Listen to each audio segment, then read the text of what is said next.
spoken to the president over the weekend. I have spoken with him extensively. He made clear then, and he has made clear since, that he is in this race. The matter is closed. He had reiterated that this morning. He has reiterated that to the public. Joe Biden is our nominee. He is not leaving this race. He is in this race, and I support him. Now, what I think is critically important right now is that we focus on what it takes to win in November. But Biden's he's gonna stabilize, then make up 16 points in approval. He was at 52 when he barely won. He's at 36 now. Do you understand politics at all? No.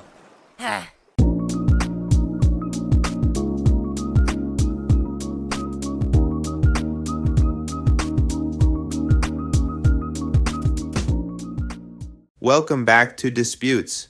Today we're diving into some controversy within the progressive community. Alexandria Ocasio-Cortez, or AOC, is under fire from the Young Turks for continuing to support President Biden. The accusation? Hypocrisy for backing a president they label a warmonger. All I can say is this has been the longest "I told you so" in human history. Let's break it all down. AOC has been a prominent figure in the progressive movement, championing issues like the Green New Deal, Medicare for all, and reducing military spending. Her rise in politics has been meteoric, fueled by her grassroots appeal and bold stances. President Biden, on the other hand, has faced criticism from various corners for his foreign policy. Critics argue that his administration has continued military engagements and arms sales that contradict the peace-focused ideals many progressives advocate for. In Israel and Ukraine, more than the United States can take on at the same time. We're the United States of America, for God's sake. The most powerful nation in the history, not in the world, in the history of the world. The history of the world. We can take care of both of these and still maintain our overall international defense. Mr. Netanyahu twice by phone over the weekend, and he vowed that the U.S. would continue to send aid in the coming days. In a show of force, the Pentagon is moving the USS Gerald Ford, that is the Navy's newest and most advanced aircraft carrier, closer to Israel, along with its 5,000 sailors and warplanes on deck. The U.S. will also send military ships and fighter jets to the region and is sending some munitions to Israel. Now, while this Pentagon package does not require Congress's approval, future aid will, which could be complicated. Enter the Young Turks, a progressive news outlet known for their fiery takes and uncompromising stance on progressive issues. Lately, Anna Kasparian has been going against the status quo and questioning the hypocrisy of the Democratic Party, something we rarely see on the liberal side of the aisle. Recently, they've called out AOC for what they see as a betrayal of progressive values by continuing to support Biden. Breaking news that will surely disappoint you. Of course. So Ryan Noble's reporting on X. Representative AOC tells us she spoke with President Biden over the weekend, and it's time to end the speculation over his future. Quote, Joe Biden is our nominee. He is not leaving this race. He is in this race, and I support him. Oh. There's more. Now, what I think is critically important right now is that we focus on what it takes to win in November, because he is running against Donald Trump. Everybody would be running against Donald Trump. They make it seem like Joe Biden is the only one who gets to run against Donald Trump. You know, a Democrat, a generic Democrat that will start with 10 points higher lead is also running against Trump, except would be 10 points higher. So look, progressives are sticking with Biden more than establishment Democrats are. It doesn't matter, you'll get blamed anyway at the end of the election. But why? Why are they doing it? Because I think that they don't know strategy at all. They're just flummoxed by strategy. If you tell AOC strategies, you're like, oh, how dare you? Okay, so I look, she doesn't, first of all, she should have never given him the endorsement in the first place. She should have used it as leverage to get something, anything. How about something as simple as paid family leave that polls at 84%? At least have him pressure Schumer to introduce it in the Senate. These are layups, but they hate using their leverage. And I'm sorry, I love Bernie, but it starts with Bernie. He never ever uses his leverage, right? Instead, oh here, have it. And then what happens? You think that helps? The minute they get a chance, they're gonna bury you anyway. If you're not sure, call Jamal Bowman and see how it turned out for him.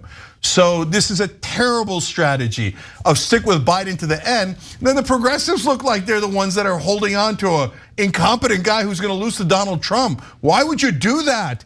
The establishment Democrats are the losers who don't know how to govern this party.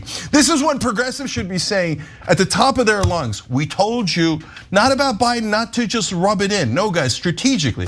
We told you when they picked the establishment leader in 2016, Hillary Clinton, and they pretended they knew what they were doing, that they didn't know anything. And they lost to a buffoon named Donald Trump. And we told you that Joe Biden was not the right guy in 2024, and we were right again. But instead of being right, instead of taking the victory, she's finding a way to snatch defeat from the jaws of victory. So why is this such a big deal? Let's get into the specifics. The Young Turks argue that Biden's actions, such as maintaining military presence in conflict zones and approving arms deals, are at odds with the anti-war stance AOC has championed, as well as Biden's constant flipping on his views to appease his party, like gay marriage, for example. Try to avoid nuance, Senator. Let me Do be you support straightforward. gay marriage? No, Barack Obama nor I support redefining from a civil side what constitutes marriage. We do not support that. That is basically a decision to be able to be left to the faith and people who practice their faith, the determination what you call it. Cenk Uygur and Anna Kasparian have been vocal in their disappointment. They highlight instances where Biden's policies, in their view, perpetuate conflicts rather than resolve them. They feel AOC should be holding Biden accountable instead of supporting him. AOC has responded by emphasizing the importance of unity and working within the system to achieve progressive goals. She argues that while Biden's administration isn't perfect, it's a significant improvement over the previous one and offers more opportunities for progressive policies. What I don't understand is why AOC has an allegiance to the Biden administration. With AOC making numerous calls to ceasefire in Gaza, Biden has continued to do the opposite, which makes me question AOC's legitimacy. Transfer of weapons to forces engaged in gross human rights violations. We have a responsibility to honor those laws, to facilitate a bilateral ceasefire, to move to end this campaign of mass casualty and loss of life. Lord Jamal Bowman. Ceasefire now, y'all. That's what we're doing. Ceasefire now. Let's get it popping. The polls are open today. The polls are open tomorrow. Make sure you get out to vote. Election day is Tuesday.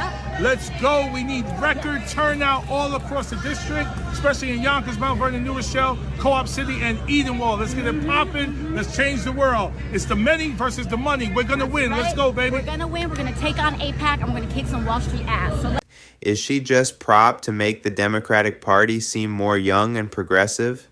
As well as staying silent on Biden's cognitive health, which will ensure a sweeping victory for Donald Trump, giving him a second presidency. Unless Biden steps down and lets someone else run, the American people do not trust that Biden is healthy enough to beat Trump and lead the United States for another 4 years. Kentucky, and he's got these super popular things. Even he would struggle to make up this kind of a deficit. Okay, even the most dynamic, greatest Democrat or any politician would struggle to make up this kind of deficit. But Biden's he's gonna stabilize, then make up 16 points in approval. He was at 52 when he barely won. He's at 36 now. Do you understand politics at all? And I'm sorry, but progressives in Congress demonstrate every single day that they do not understand politics. That is correct. This controversy touches on a broader issue within the progressive movement. The balance between compromise and holding firm on principles. Is it more effective to support a less than ideal ally to gain incremental progress, or should leaders like AOC take a harder stance, even if it means clashing with their own party? It's clear this is a complex issue with no easy answers. On one hand, AOC's support for Biden could be seen as a strategic move to push for more progressive policies from within. On the other hand, critics argue that this support enables policies that contradict progressive values. What do you think? Is AOC being pragmatic or hypocritical? Should she break away from Biden and take a stronger stand against his policies? Let us know in the comments below. Don't forget to like, subscribe, and hit that notification bell so you never miss an update. Thanks for watching, and we'll see you next time on Disputes.